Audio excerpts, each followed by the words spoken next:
Bom, e queria agora pedir ao professor António Rendas que nos desse, no fundo, o seu testemunho, a sua palavra, para aquilo que hoje aqui comemoramos e se calhar, naturalmente, incidindo mais naquilo que é este estímulo e que é este trabalho que nós procuramos evidenciar e reconhecer. E, portanto, dizer também e agradecer publicamente ao Dr. António Rendas, no fundo, por ter permitido mais uma parceria desta instituição, a última parceria desta instituição, e que foi possível estabelecer com a Faculdade de Ciências e Tecnologia, e que tivemos aqui há uns tempos a apresentação de um magnífico trabalho que vem sendo feito. E a nossa ideia é que esta parceria, naturalmente, aproxime as duas instituições e que permita às pessoas da Faculdade de Ciências, naturalmente, fazerem trabalhos neste hospital e, quiçá, também aos nossos colaboradores do hospital trabalharem convosco nos vossos projetos. É neste caminho que estamos e eu queria agradecer, muito em particular, ao professor António Rendas, com quem, no fundo, acordámos, no fundo, esta parceria estratégica e que vem dando já alguns frutos e que esperamos, naturalmente, multiplicar. Muito obrigado, Sr. Professor.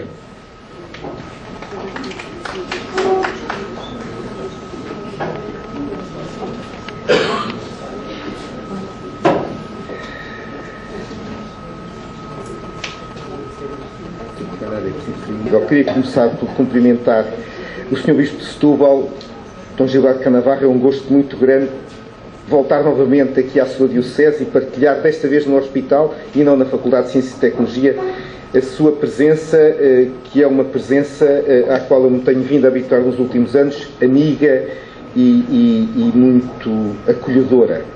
Queria, como é lógico, cumprimentar na pessoa do Sr. Presidente do Conselho de Administração do Hospital Garcia Dorta, Dr. Daniel Ferro, enfim, todo o hospital, todos os profissionais que aqui estão. Não me levarão mal que eu faça 2 ou 3 cumprimentos muito especiais para a Sra. Diretora Clínica, para a professora, para a Dra. Paula Breia, que infelizmente, enfim, infelizmente para ela, infelizmente para mim, já a conheço há muitos anos, e também para outros colegas que aqui estão. Estou a ver 1 ou 2 que tive o prazer de ter como alunos e que hoje são respeitabilíssimos profissionais neste hospital. Uma palavra também muito particular para o Sr. Presidente da ARS José Alentejo, para o Dr. Cunha Ribeiro, para o Dr. Manuel Delgado, para a professora Paula Diogo, que nos vai dar aqui o gosto de falar de outras coisas muito importantes, que é este ponto entre as crianças e a figura de Garcia Dorta, e ao meu querido amigo, o professor Fernando Santana, diretor da Faculdade de Ciências e Tecnologia, que é também, penso eu, representante ou presidente do Conselho Consultivo do Hospital Garcia Dorta. É uma parceria que me agrada muito e que eu tenho vindo, da forma que me conhecem, discreta, a promover, porque eu acho que o que interessa são os atos e as pessoas e aquilo que elas fazem, não tanto estes atos que depois facilitam, mas que, se não tiverem depois a execução, não têm qualquer tipo de eficácia. Já agora uma palavra muito especial para a doutora Ana Jorge, e eu a única coisa que posso fazer aqui, para além de dar os parabéns ao hospital pelo seu 23º aniversário, é cumprimentar os premiados nesta iniciativa tão notável da investigação clínica e premiar todos os candidatos. Eu acho que é muito importante que os hospitais com esta dimensão possam olhar para a investigação clínica e reconhecer o mérito das pessoas.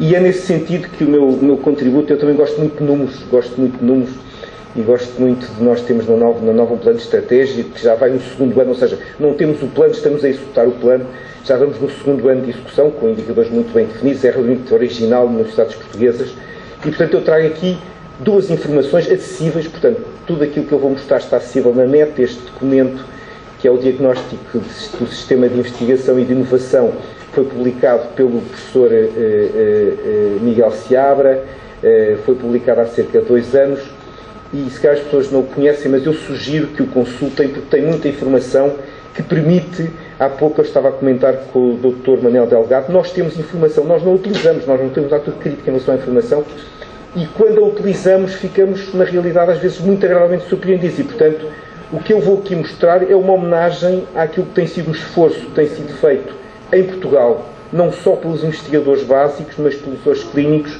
para pelo menos o aumento e a projeção e a divulgação do que é a investigação em Portugal. talvez não tenham esta noção, mas estes dados comparam 2000 com 2010 e está ali a saúde, ciências médicas, a saúde, estão aqui as ciências exatas, a engenharia e tecnologia, as ciências naturais, e reparem o progresso extraordinário que foi feito só em termos de publicações. Claro que eu tenho uma atitude muito crítica em relação às publicações. As publicações são um aspecto quantitativo, é como o número de doentes, quer dizer, mas depois temos que perceber para que é que elas servem, como é que elas são utilizadas, e a segunda parte da minha apresentação tem muito a ver com isso e com o enquadramento europeu daquilo que é o papel que eu acho que Portugal pode ter e deve ter no contexto da investigação clínica a nível europeu e a nível global. Portanto, primeiro ponto, houve uma evolução muito significativa de todas as áreas e a saúde é aquela que progrediu mais em número de publicações, em número de papers que têm sido apresentados ao nível internacional. E depois eu queria também dizer-vos que, para além da quantidade, temos que olhar para o impacto da citação por áreas, e estes dados são dados calculados a partir da base de dados da Thomson Reuters, de 2010, e é muito curioso que as ciências clínicas estão relativamente bem. Nós dizemos que o fator de impacto que faz a viragem é o 1. Eu não vou agora, nem tenho tempo para fazer isto, mas estes dados são dados acessíveis, são perfeitamente aceitos a nível internacional. E reparem que eu não estou a falar da investigação biomédica, estou a falar da investigação clínica. E aqui está a investigação clínica a nível nacional, entre 2006 e 2010, que não fica, eu peço desculpas a isto ao professor Fernando Santana, não fica atrás da engenharia, fica à frente da engenharia. Depois é uma pequena provocação que eu faço, que ele sabe que podemos brincar um com o outro, mas tem a ver com outra coisa muito importante, como disse um amigo meu, que é aquilo com que se compram os melões e que tem a ver com o financiamento da investigação científica. Tem aqui a farmacologia, a toxicologia, enfim, a química, etc. Portanto, em termos de investigação clínica, este indicador é muito interessante e eu confesso que não tinha estes dados. Estes dados existem, estão disponíveis. Mas depois há aqui o contraste, que é a despesa total a ID por área científica. Estes são dados do Eurostat, e realmente os engenheiros são muito espertos, porque se virem esta setinha, isto corresponde a maior investigação é feita realmente na engenharia eletrotécnica, eletrónica e informática, engenharia mecânica, a saúde está aqui. Ou seja, a percentagem de investimento que é feita, ou por outra, de despesa total que é feita por área científica, é evidente que isto tem a ver com outra coisa que é muito importante, que é o número de pessoas que estão no terreno. E nós vamos beneficiar largamente com isto se assumirmos claramente que, por exemplo, na área da saúde, e não estou a falar só dos médicos, existe um enorme potencial de investigação clínica que não é propriamente só a investigação laboratorial. Aquilo que se liga diretamente ao tratamento dos doentes, no sentido mais puro do termo, pode na realidade ser visto dessa forma. E estes dados iludem um pouco, porque quando nós vemos isto por investigador, 2011, isto é o equivalente a tempo integral, o peso total das engenharias é de 1,7 e o peso total das engenharias de saúde é 0,14, o que significa que o financiamento dado pela Fundação para a Ciência e Tecnologia, no total, o peso total das ciências de engenharia foi de 0,1 e o nosso peso, eu posso também vestir de vez em quando essa camisola, é de 0,01. O que significa que nós temos uma produção científica muito significativa, temos uma qualidade significativa, mas em termos do investimento estamos a ser um pouco maltratados. Portanto, eu me encarrego de dizer estas coisas em várias formas. Acho que é importante que saibam que alguns dos vossos contributos, e com certeza que eu espero, e essa é uma provocação também para o hospital, que estas comunicações se transformem em artigos científicos e, portanto, possam contribuir realmente para a produção científica nacional de qualidade, mas realmente, olhando para isto, eu não posso deixar de ficar surpreendido, porque, efetivamente, estes valores não correspondem àquilo que é o nosso peso do ponto de vista de produção científica. E não correspondem por uma razão muito simples. É que se nós formos para hospitais, até na vizinha Espanha, o contributo que é dado pelos profissionais de saúde para a produção científica é reconhecido pelas próprias instituições. E nós não temos esse reconhecimento. E não é propriamente, eu peço desculpa de ser assim tão direto, atendendo da hora, não são aquelas dúzias de fotocópias que aparecem de participação em congressos. Vamos falar isto de uma linguagem muito direta.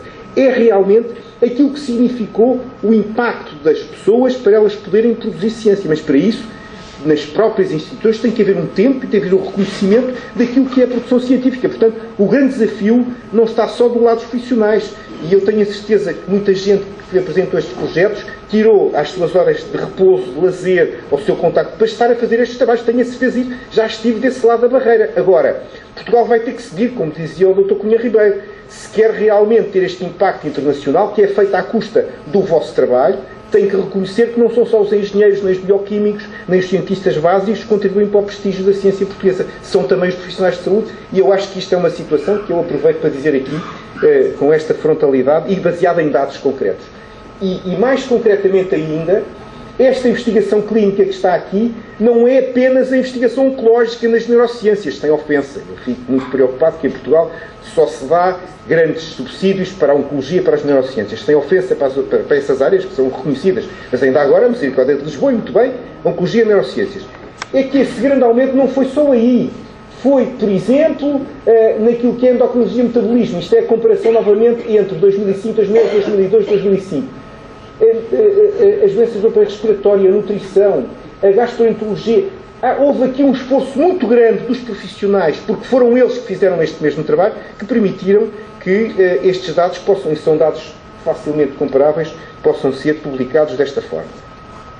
Passando agora à segunda fase, e vou dar um pouco a perspectiva europeia. Este é um documento que está acessível na net, foi publicado em 2011 pela European Science Foundation, que se chama A Stronger Biomedical Research for a Better European Future. Isto para dizer que não é só Portugal que tem um problema, não só os médicos. A Europa também tem um problema a nível global. E tem que tomar decisões nessa natureza. São dados de 2011, mas que são muito... Isto é um segundo white paper, houve um primeiro, foi publicado, se não estou em 2007, e eu vou só mostrar aqui 2 ou 3 imagens desse mesmo papel. A primeira é que a investigação biomédica tem a ver com estas várias componentes. Ou seja, estes novos desafios, não a novidade, mas a inovação, têm que ser integrados ao nível da sociedade, e eu, enfim, as conclusões são do grupo, mas eu prefiro-as totalmente. A Europa tem aqui um problema gravíssimo, então agora com o projeto Horizon 2020 há que ter essa consciência, e nós temos capacidade para poder estar integrados nessa área. E depois temos que ver a competição a nível global, portanto, não vale a pena pensar em investigação clínica se não olharmos para isto numa perspectiva que seja global. Claro que estes retângulozinhos têm a ver com as regiões, com o NUT2, e a cor vai ficando cada vez mais escura à medida que a percentagem do PIB em investigação e desenvolvimento vai sendo mais significativa. O slide não se vê muito bem, mas nós temos realmente alguma cor, não estamos tão anémicos nesta zona de Lisboa e um pouco na zona do Norte, mas se olharem para o centro, olharem aqui para a Inglaterra, olharem para alguns países da França, a Alemanha, toda esta zona, o investimento do PIB aqui é inferior a 1%, aqui é entre 1,5%, aqui é entre 2% a 2,5%, portanto, é evidente que é preciso investir, e é preciso dizer claramente que se esse investimento não existir, é muito mais complicado que haja essa investigação.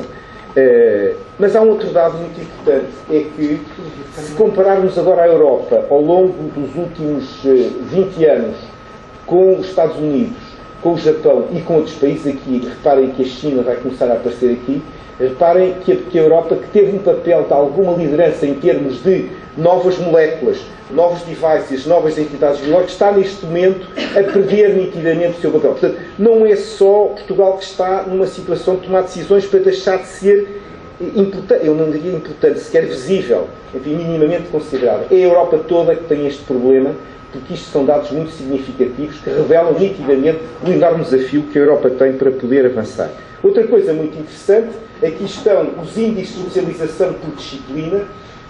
A azul está a União Europeia, a investigação médica, a investigação aplicada em biologia, a química, as engenharias. A Europa tem esta coisa de agradar a todos, não é?